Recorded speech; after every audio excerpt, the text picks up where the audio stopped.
Okay. Hey guys, what's up? It's Matt. It is the RYLA Routine, episode 29, and I'm here with Amari. Amari, what's up? Hi. So Amari graduated last week, 8 days post graduation. I guess we could say, you're somewhat starting that adult journey. Um, you've already been, young adults these days. You guys got to make so many decisions as teenagers these days. I feel like you're making a lot of adult decisions already, but you officially get to say you're a high school graduate, going to college. Where are you going to college at? Drury University. It's about 45 minutes from my hometown. Yeah, and you're in Mount Vernon, Missouri. Awesome, awesome, awesome thing too is that you're going there to cheer.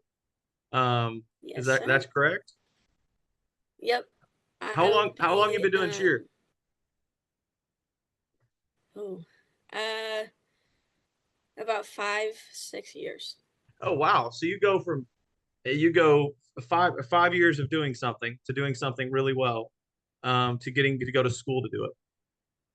That's awesome. That's Yes. even more awesome. I didn't know it was that Yep. short window of time. I tell people all the Yeah. time, especially in sports, you see some people in sport every once in a while pick it up when they're like a freshman, and they've been doing multiple things, and all of a sudden they gravitate to one thing.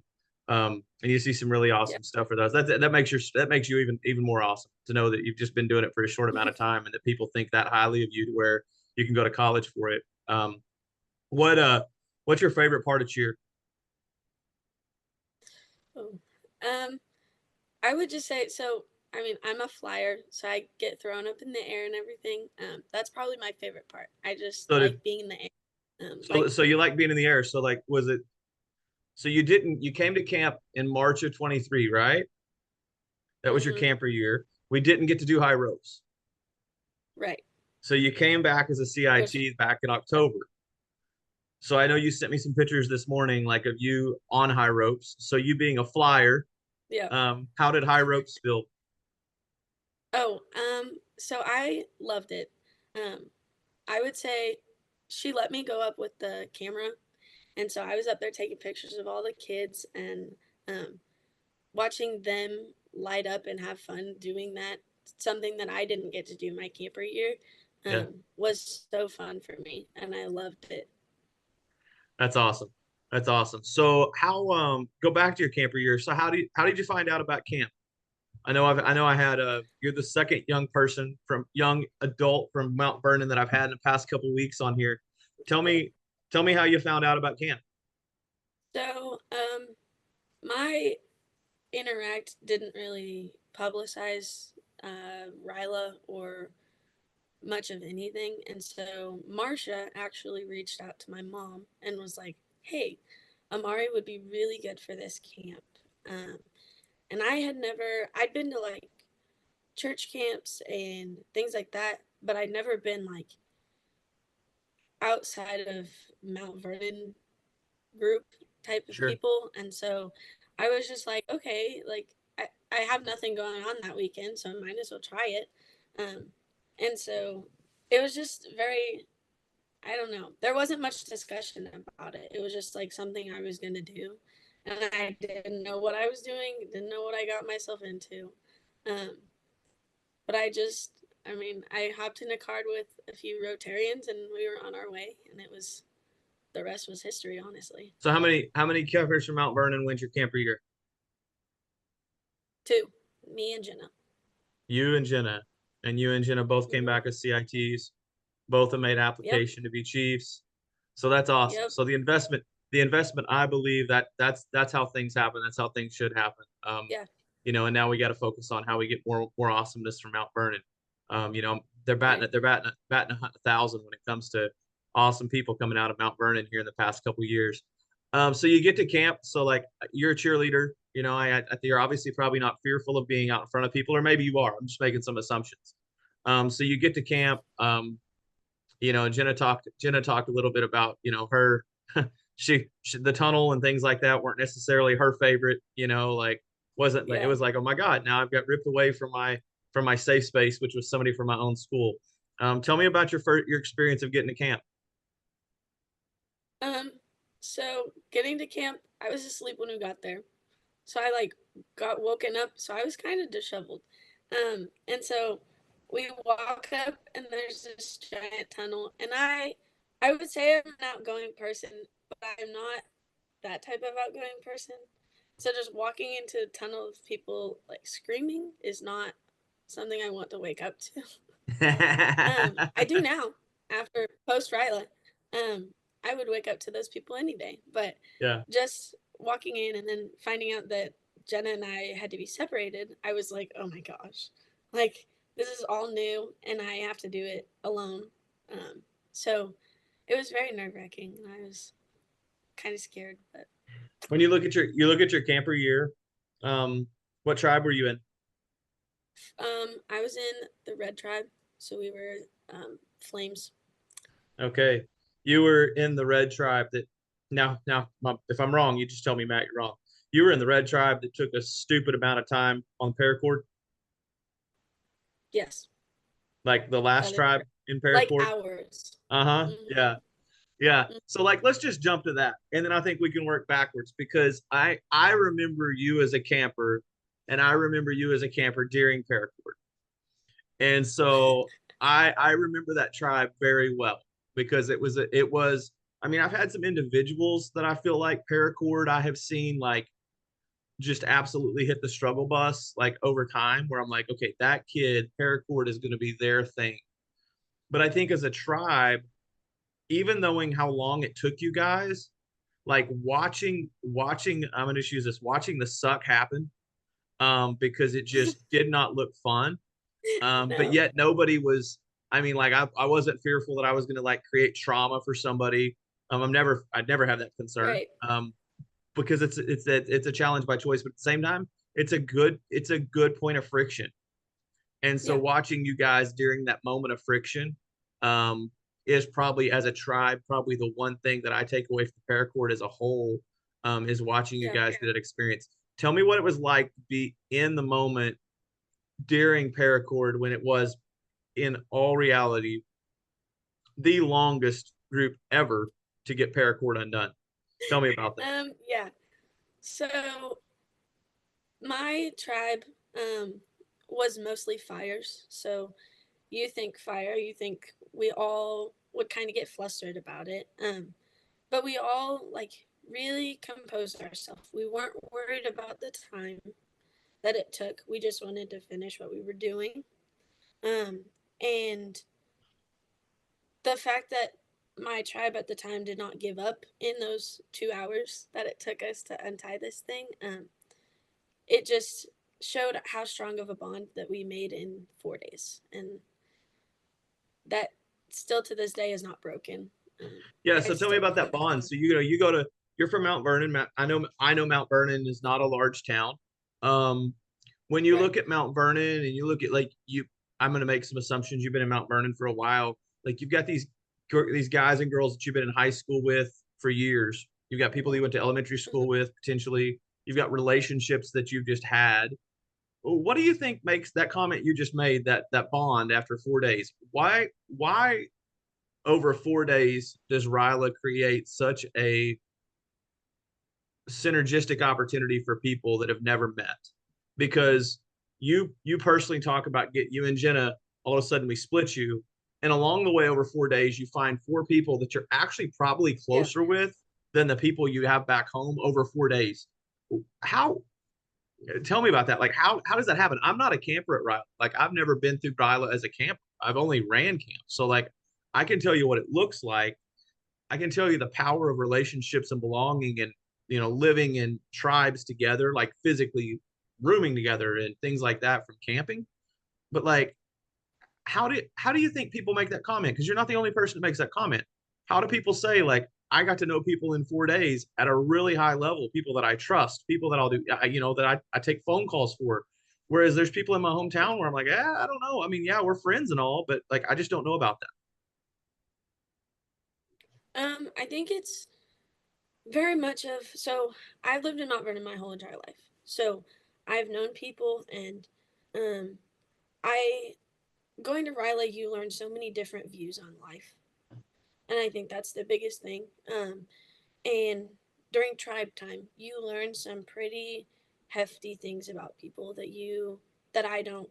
like that I don't get to see in Mount Vernon. Um, or it's just kind of swept under the rug with people that I've known my whole life. Sure. And so I don't get to see that. But at RYLA, people, it brings out the best and worst in people in the best ways, if that makes sense. Um, and so just I began to like care for those people in ways that I never thought that I could, honestly. And there's just like they support you, you support them. It's just that's how it becomes. And our group chat for my camper year tribe is still super active. Um, Linda was in my tribe. Linda's one of my best friends, and I to this day would do anything for her. So I don't really, I don't really know what the answer for how those bonds are made. They just are. Um, they they're more open, I would say, than being in a small town and having those friendships you've had for Sure. your life. So tell me from your camper year, what was, I mentioned paracord. What was your most challenging part? And you don't have to use, I'm just saying we already talked about paracord, but like what was your most challenging aspect of camp from the time you got there to the time you left? What was the most challenging part of camp? Um, I would say opening up to people. Um, but it wasn't. It felt like forever to open up to people because there were some people that opened up right away. Yeah. And but then again, it was 4 days, and I was opened up by the end of RYLA, and Yeah. um, I would say the hardest part was probably the goodbye, just leaving everybody, because it was the most fun that I had ever had, like, and people that I knew that I would be close to for the rest of my life. Yeah. You're the first person that's talked about the goodbye. You know, I remember my very first year running camp. And honestly, like I'm getting like damn near teary eyed right now. Like my first year of camp, um, sitting back and keeping in mind that like the year previous, Aaron and all those guys that were coming back to help me had a former CIT that was from Joplin that passed away in the Joplin tornado, and like it was the first time they were all in the same place together, like Yeah. outside of going to a memorial service, and camp almost became rehabilitation. It became a path of like, okay, we've got to move forward. And I remember Yeah. watching that group engage, and then I remember watching campers during the affirmation activity with CITs and chiefs, and I watched exchanges that really felt genuine. And I think that would be the key word that I would have is like genuinely, I genuinely cared. Like I saw care. Hmm. Um, Yeah. and I saw kindness in action, and I saw some of those things. And I think that and what I saw was I saw kids leave camp equipped to do something, but also a little fearful of like leaving that place that they had been for 4 days, Yeah. because the place they'd been for 4 days wasn't a place of judgment, and it was a Hmm. place that was safe. And also I know like I know from a psychological side of things or from a child abuse prevention side of things, there's no such thing as a safe place when it comes to words. But at the same time, people feel safe. Like there's a feeling of safe. Yeah. Um, Hmm. and I've watched now for 12 years kids leave camp, and I've watched us go, me on stage talking about thank you, CITs, chiefs, etc. Here's the dates for next year. And then we kind of Yeah. just go like this. Because there's got to be a Hmm. break. There's got to be a now go. And as we say now go, I see tears. I see smiles. You know, it's kind of like we all go to different ends of the ocean. And then people Hmm. get home and they, you know, this post RYLA syndrome kicks in where I'm tired, I'm exhausted. Yeah. No matter what role you play in camp, camper, CIT chief, chaperone, everybody feels it. I post this group photo at 5 o'clock per se, and people share it, and the emotions invoke, and then those people go tell somebody else. They go tell a parent or something else, like, oh my gosh, and by the way, this and this. Mm-hmm. But to watch people leave camp and to watch the time from when I say okay go to the time they get in the car with the Rotarian is maybe one of my favorite moments of camp, Yeah. because what it is, it's validation for Mm-hmm. me. It's validation that we showed people that they can care for others. We showed people that others want to help them. And along the way, we gave them a mission statement. We talked about our talent shield. We talked about the past and how we're shaped. But we just Mm-hmm. created some awesome humans. Like, Yeah. fact. Like, we created some awesome humans. We took the skills that Amari already had as a kid from Mount Vernon, because you come to camp with skills. And we Right. basically took those skills and put them all in a puzzle box and started putting pieces of the puzzle together to Mm-hmm. where we end up with this beautiful thing that walks away as a high school junior and gets to go over 18 months before they graduate high school to be able to look at things a little differently at a very pivotal, a Right. very critical time of your life. So you talk about the goodbye, and I appreciate that because you're the first person to talk about that. That's something that I personally would say is one of my favorite parts of camp.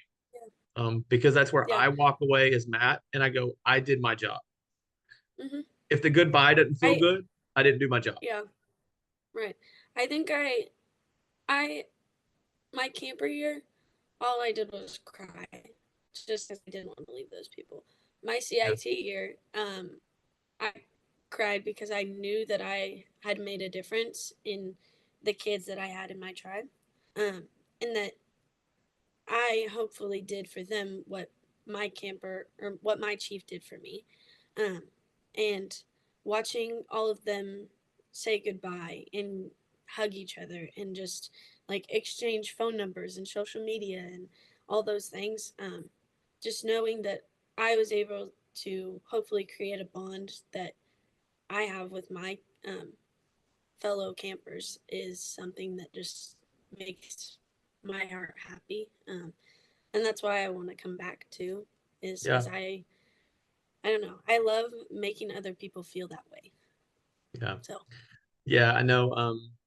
There's a a group chat that I've got for leadership. And yesterday I was sitting in YMCA camp staff training, or 2 days ago. I actually posted a picture of it on the RYLA Facebook page. I was sitting in YMCA staff training for our summer camp staff, and I was about to speak about some relationships we have around mental health with some partners in Tulsa. And I won't get it completely right, but there's a kid literally sitting in front of me before I was about to speak, and it was on the back of his shirt essentially said, "Hey," said basically to the person behind me, "You're awesome," from the yeah. person in front of you. And I was like, and like getting up there to speak and thinking like, okay, that's totally Ryla showing up, because that's something that we would absolutely say, believe, and think. Yeah. And I was like, okay, I was at that leadership group last night. I was like, all right, I'm already on the point of like, okay, I've got CITs and Chiefs selections kind of down packed. Like I know where we're going, but like, okay, now I'm thinking t-shirts. Now I'm thinking, I'm getting into Yeah. camp. Like I'm thinking things like that. So I was like, okay, this is a great Yeah. shirt. I don't want to steal that one, but like, what else could we come up with that really puts value on people? That Mm-hmm. the shirt you're wearing today. I shared this last week. I was up in Kansas last week speaking to a club, and I walked out of a gas station, and a lady literally looked at my shirt and was like, "It is a new day." And I said, "You're right." I said, "Can I give you a T-shirt?" And I went out because I take T-shirts to different clubs and try to generate cash. And Yeah. I literally went to the car and gave her a T-shirt. She has no idea what RYLA is, but Yeah. she stopped and paused and made a comment. And I think that we've talked about that with a couple of people on the RYLA routine, like just the ability to stop. Like it's okay to stop Mm-hmm. and have conversation. And I think that Jenna Yeah. talked about that a little bit. Like we've got to stop and have conversation. We've got to stop and pause. Oh, for Um, sure. and I think that for 4 days, because what cell service sucks and some other things, like we force people to stop and pause. And all the Yeah, while we're for creating sure. mass chaos because you don't have the schedule, Mm-hmm. right? And so Yeah. talk to me a little bit as a CIT now. Like you talked about coming back and investing, and I think you talked about Linda. Um, I saw a picture that you sent me this morning of you and Linda. I'm pretty sure that's what it Yeah. was. Um, Yep. so when you come back as a CIT, again, keeping in mind the role of the CIT is to lead the campers, and the chief's role is to invest in the Yeah. CIT. What was your favorite part of camp as a CIT? Oh. Um. It was a whole different experience. I got to see it through kind of not distanced, but just from a different view. My favorite part is probably, like I said a little bit earlier, just watching those kids grow and watching them find themselves in a way. Um, Most of my tribe was from um, the city that one girl passed away, and so just they were pretty devastated when they got there, Yeah. and so just being able to lift their spirits and make them feel welcome, and having an open ear, um, just being there for them was probably my favorite thing in every activity that we did in every aspect of life. Just being someone they can look up to. Yeah. When you talk about activities, as a facilitator, as somebody who's leading camp now, Mm-hmm. what was your favorite activity now that you've got the playbook, right? You've got the schedule. Mm, Now yeah. you see camp happen in a different lens, right? You go from one side of the glass to the other per se. What was your favorite activity at camp to see from a facilitation standpoint? Probably the skit, Yeah, tell me because more. those kids, they come up with some pretty crazy stuff. Um, they made so our skit for uh my CIT time, they did a football like Hmm. rendition, and I was the ball. They just come up with some really random stuff, but it's so fun to watch their imaginations go. And I think being 17, like your imagination kind of dies off a little bit, and so it just brings out the kid in all of them, and Yeah. you can truly see that they're having fun. I mentioned this a couple years back, probably been 4 years back. I spoke at a district conference for Rotary, and I talked about curiosity Hmm. and innovation and curiosity and all of those things, and like the willingness to like step out of your box and like be creative. Um, Yeah. we've almost diminished creativity. We've almost stopped saying it's okay to dream. Like, and Hmm. that started back in the mid 50, 2010s when people said you must go to college. Like, well, some kids aren't going to go Yeah. to college. Some kids it's military. Some kids it's a trade. Like, we need people that want to be plumbers. We need people that want to do those things. And there's some kids that just they're good. That's Right. their skill. Their talent shield is they're going to be great with their hands. They're going to be hands-on people. Some people aren't Yeah. intended to be people that work in customer service. And so every kid must graduate or go to college killed innovation. When you look at some of the greatest innovators or ideators like, Zuckerberg or, Elon Musk or those kind of people, like they're willing to try things knowing that failure is an option. I've got on Hmm. I don't know if you know who the Savannah Bananas are, but like I've got on a Savannah Yeah. Bananas shirt today. And like, I will tell you that like when you watch Jesse Cole as the owner of the Savannah Bananas and you listen to him talk and you listen to Tyler Gillum, who's their coach, who went to my junior college, and you talk about, okay, we're going to do a backflip and try to catch a baseball. How many of those baseballs are you going to miss? You're going to miss a lot. Yeah. Right. You Hmm. got to take some chances. Like, how many stunts have you done that just didn't work the first time? A lot, Yeah. right? Too Like many. it does. They all Right. don't hit. Yes. And Right. creativity is something that innately and innovation is so awesome.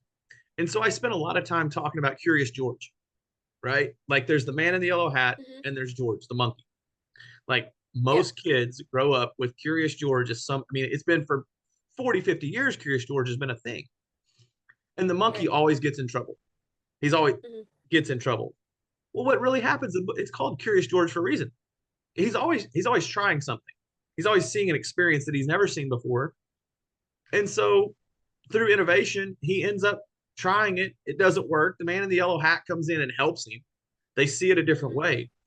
And I'd like to think that one thing that we get to do as facilitators at camp is we get to allow kids to be curious. Right. And maybe Yeah. curiosity is agree disagree. Like, huh, I Mm-hmm. wonder why that person thinks that.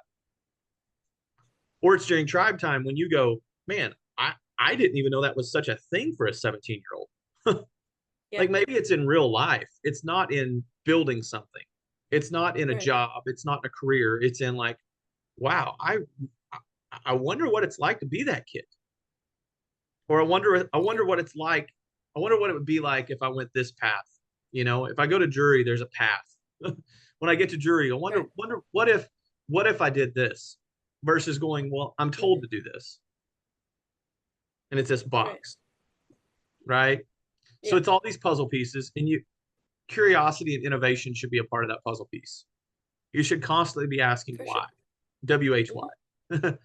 You should Yeah. be asking why, not as a method of pushing back, but as a method of pushing forward and creating friction. Because nothing, I mean, diamonds are created from friction. And so some Yeah. a rub isn't necessarily always a bad thing. So you come back as a CIT and you talk about the skit, and I do I love my kids. That's my kids' favorite parts of camp is like the skits. Yeah. I for one, like I I brought the hat skit to camp. I know what the hat Yeah. skit's going to be. But to watch people put a spin on the hat skit to me just makes me bright, like so happy. Um, Yeah. or to see a serial skit or to see something like that, because those are all things that it's creativity. Let Amari be Mm-hmm. Amari. Like let Amari step out if she wants to step out. And some of those kids that do those skits, there's a kid named Andy Davis from the Fort Smith area, and I remember Andy's year. Like they let Andy have the microphone in his skit, Mm-hmm. and he literally drops the mic, like drops it, and like darn near breaks it. This dude was like maybe 6'3", 6'4", didn't look like the kind of guy that would want to get out in front of people. That dude's literally a comedian in Fort Smith. He does comedy all over That's so Arkansas and all over the nation, and like leads comedy like literally in front of people with a microphone. And so I joke all the time, like don't drop the mic. But we'll all remember Andy's skit because Andy got up there and literally just slammed the mic on the ground, like, oh, don't do that. Um, but the skits are just awesome. yeah. As we tie this thing up, what does RYLA do? You've talked a little bit about some of these things, but if you were to pitch RYLA to a potential camper, like you were a kid that somebody reached out to and said, "Hey, go," and you said, "Sure," no hesitation. Yeah, I mean, yeah, I'll go. If you were to tell a camper about camp, what would you tell them camp is? So actually, I held a meeting right before I graduated with all of the sophomores from Mount Vernon. I Awesome. got 23 to sign up. What? Okay, well, we're calling. I'm So, we're calling Mount Vernon. I'm I'm gonna get Michael Addington on Mount Vernon. We're gonna get Amari, Jenna, and a couple of Rotarians, and we're gonna get on Mount Vernon because we need to yeah, get. If there's 23 that think they want to come, we better have at least half that, and it better not be because the club doesn't have money. I'm just saying that right now. So we'll make sure Mount Vernon. yeah. We're gonna put some pressure on Mount Vernon because we can change Mount But yeah, Vernon, right? We can make an I impact. I made it a point because Jenna and I were the only two to go. There was Yeah, no one from Mount Vernon my CIT year, and so right. I I told like our sponsor, I was like, this is not happening. Um, so I held the meeting on my own, um, and I was just like, I am having a meeting, and so I had this meeting, and I had about 45 kids show up, and I got 23 of them to sign up. So yeah, but I printed out a bunch of pictures of myself and my campers and all of the activities that we do, and I laid them out on the tables. So as soon as they walked in, they could see those pictures and see the joy on everyone's faces. And then I told them that it was an experience that would change their lives and that they would walk away having friends that would be there for the rest of their lives. And I said that one of the biggest things is that most people in Mount Vernon stay in Mount Vernon. They don't ever really like go anywhere unless they're going to college or something Sure. like that after graduation. And so I one of the biggest things is like I learned so many different views on life. Um, and that's what I told them. I said, you're gonna learn things, you're gonna hear things that you've never heard before, that you've never seen before. But truly it will just change your life. And um I walked them through like pretty much everything we talked about. How um just the joy that it brings people and how much of a change like the leaders make in all of our lives. Um, and I don't know. There's there's just a willingness of a lot of people to try something new that they just need to be spoken about it. Yeah. All right. Um, We're running at Mount Vernon. You heard it. You know that you've got me in your corner. We're gonna run at Mount Vernon. I've got once we get done with CITs and chief selections, which are this week, I absolutely 110%. I've told Michael Addix and I've told Brett Bruff, told a lot of Rotarians, like we're about to hit people in the mouth.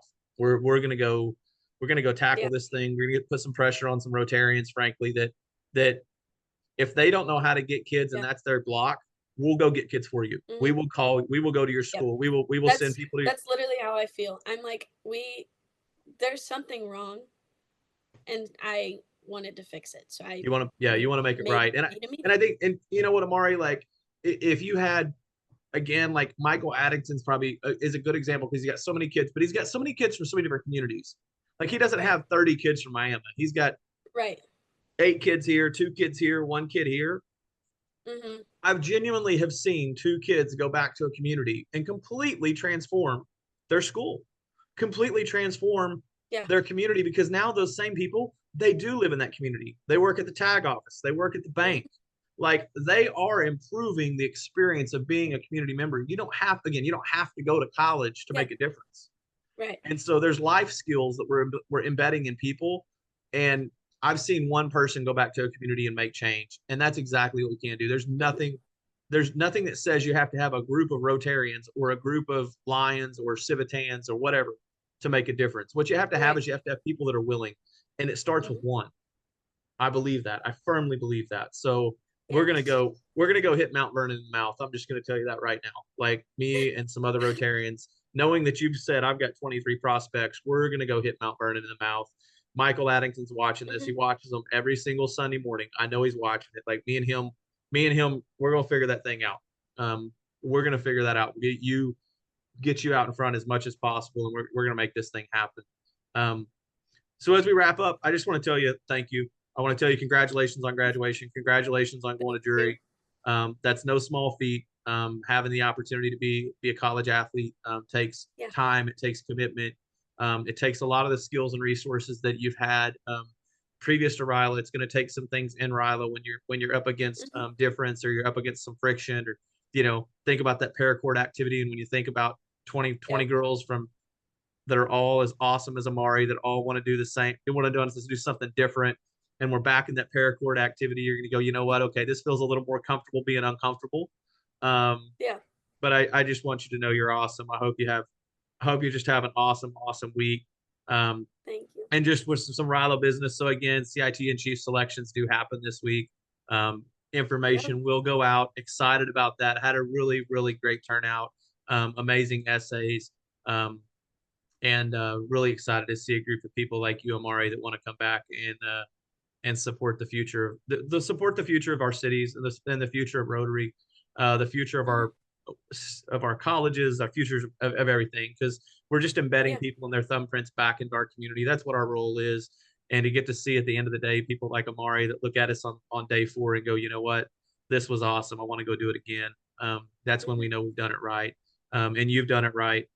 Thank you for your service so far, um, and look forward to that. So episode 29 with Amari. Amari, you are awesome. I appreciate you a lot. We thank look you. forward to episode 30 next week. Everybody have an awesome day and stay blessed.